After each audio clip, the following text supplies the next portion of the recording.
So first of all, why Sri Lanka, you may ask? Well, cue some drone footage to tell you why.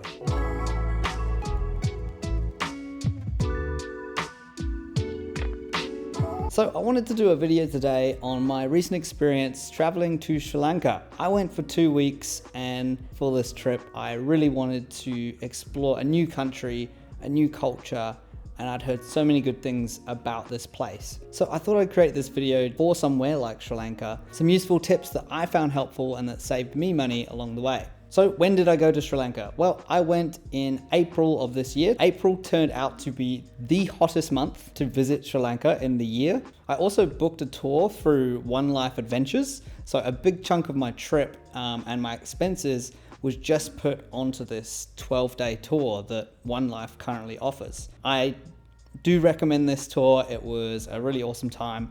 We had a great group, heaps of awesome activities. We did a number of safaris, we went hiking to loads of different cool locations, and it was just an absolute blast. So I'll make sure to link the tour down below so you can check it out for yourselves. Any solo travelers, couples, if you've been traveling just for not long, it's your first time traveling. Even if you're of an older age bracket, I reckon you'd still have fun on the tour. On our tour, we had 20 people. I myself am 30, so I put myself in the older bracket.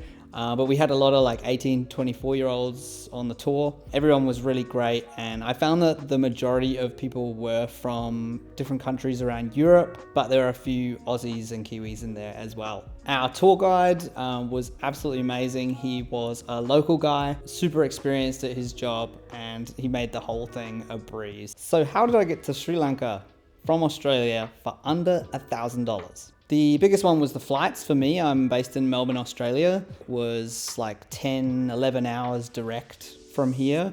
And a lot of the people from Europe flying from London, they were still having to do big stopovers in Dubai and Abu Dhabi. So I'm just speaking from the Aussie perspective here.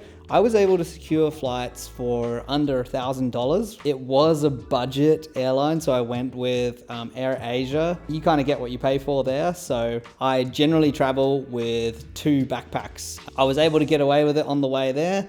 On the way back, they forced me to check in a bag, and it cost me $175. There's always going to be hidden costs with these cheaper airlines. The reason I went with Air Asia and not Sri Lankan Airlines, which would be the one I'd definitely recommend to go for, was the price difference at the time. I also had an 8-hour and a 13-hour layover both ways in Malaysia. I stopped in Kuala Lumpur and made use of that time by working remotely. Hey, I got a lot of work done in the airport. Most people hate long layovers. I don't mind it. Gives me a time to kind of decompress from life, and I'm just by myself. I generally like check into an airport lounge. I always feel like strangely important when I go to an airport lounge. I don't know, but it's great. You get, drinks included, buffet all day. The other big cost was the tour cost itself. I thought that the cost of the One Life Adventures tour was very reasonable for the amount included. We stayed at 3-4 star hotels, big rooms, balconies, great views. Included in the costs as well were loads of our meals. We got traditional meal experiences.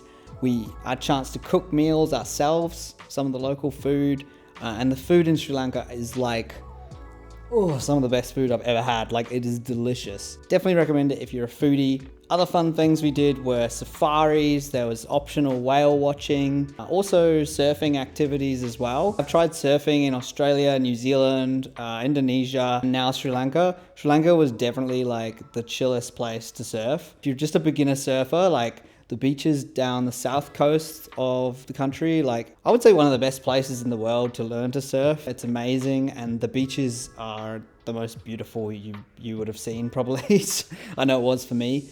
Sigiriya Rock was incredible, definitely a highlight for me. With the footage I got on the drone, it was the first time I had flown it in like 6 months, so I was very nervous. Actually, the footage is from a nearby rock where you climb up to view over sunrise or sunset is the best time.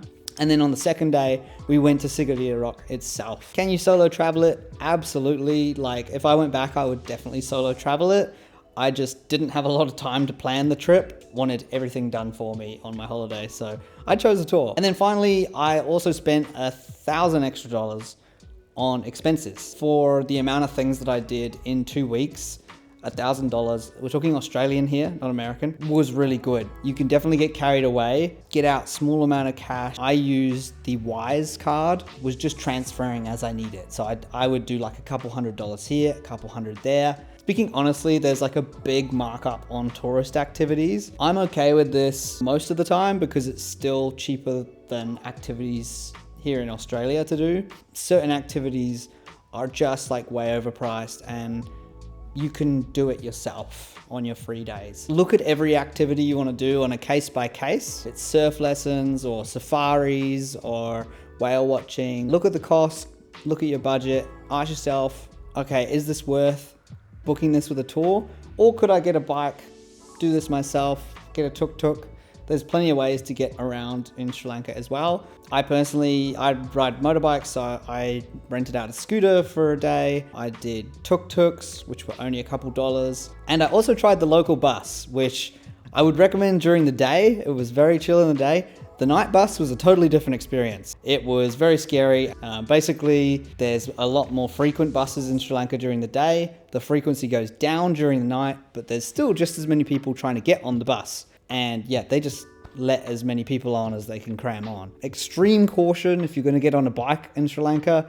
You're going to have massive buses overtaking you like very narrowly at like over 100 k's an hour. The last thing I need to mention is the heat. I can only speak to April, and again, it was the hottest month, but it was really extreme, the heat this year. There was definitely some danger I felt to the heat.